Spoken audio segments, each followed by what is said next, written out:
For those of you who don't already know, Thai advertisements are some of the best in the world. Some of them are real tearjerkers, so I guess it only makes sense that their movies are of a certain dramatic quality as well. And that applies to the 2013 movie Mary is Happy, Mary is Happy.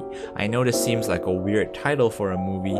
That's because this is a pretty weird movie. This was only the second film from Thai writer-director Nawapol Thamrong Ratanarit, and on the surface, you could say it's about two high school seniors who are on a mission to finish their yearbook. But there is one thing that stands out immediately about this movie, and it's this. The movie is based on 410 tweets by a random Twitter user. Now that might sound like a gimmick, but it actually comes from a place of intrigue by the filmmakers. We got to thinking, it's quite interesting how we have a lot of friends or we know a lot of people through the virtual world, through social networking, but actually how well do we actually know these people? Because at the end of the day, a lot of times we have never met them. This is an example of what screenwriting author John Truby called the designing principle of a movie, or the overall strategy for how you will tell your story. For example, you could say the designing principle of Dunkirk is a story about the horror of war, told from the perspectives of land, sea, and air. You could say the designing principle of Star Wars is a hero's journey to faith, told in the form of an action-packed space opera. For Mary is Happy, that means the designing principle is the story of two high school seniors writing a yearbook told through stitching together 410 tweets.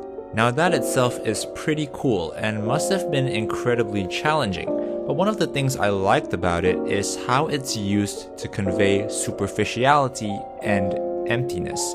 Someone's persona online can be very different from how they are in real life, and translating social media to the screen bridges that gap and often puts the creativity but randomness of social media on full display. The movie shows this by plastering tweets across the screen with outlandish, disjointed vignettes in the background that often have nothing to do with the main plot. On the flip side, social media is not just about the random, fleeting things you feel. Sometimes social media is the first layer of something that is much more profound and much more painful. It's a cry for help in a world where people are drowning in the inevitability of time and growing older. It's no accident that the film takes place in the world of an adolescent, in the final few months of high school, in a time when there is an emptiness of something coming to an end, and the unknown, unfamiliar, and more difficult life that may be ahead. As a student, you don't feel like you want to leave, and there is this melancholic, carefree but empty feeling in the air. If you've ever felt like this in your final days of school, you're not alone. Mary is Happy dives full on into this feeling with some beautiful wide shots that display this emptiness in full force. The movie is more than 2 hours long, but depending on how you count, there are only about 25 shots with more than 3 people in the frame, most of the time featuring extras from the girls' high school. So in this way, I can recreate the new version of Bangkok city, which is more fantasy. Yeah, now anything can happen. It can rain, it can snow, and sometimes there's no people in the city. It's empty.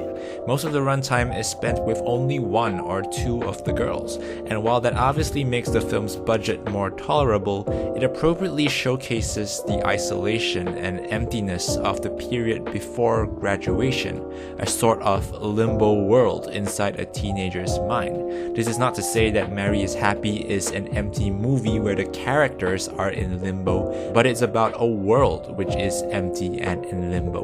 When it comes to characters, the film isn't afraid to touch on other themes like free will, oppression, and falling in love.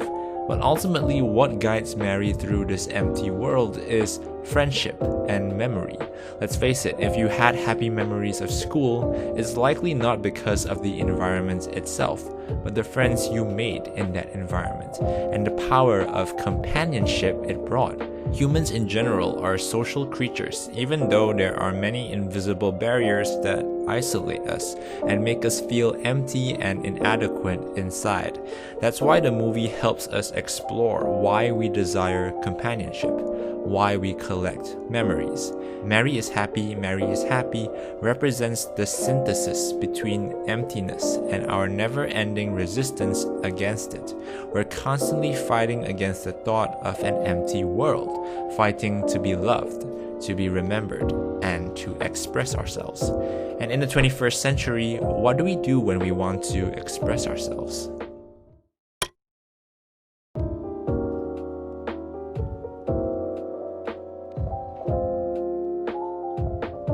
Hey guys, thanks for watching that video. If you enjoyed it, then subscribe to the channel for more. I hope that you check this movie out if you get the chance, because it's streaming for free for a very limited time, and the link is in the description.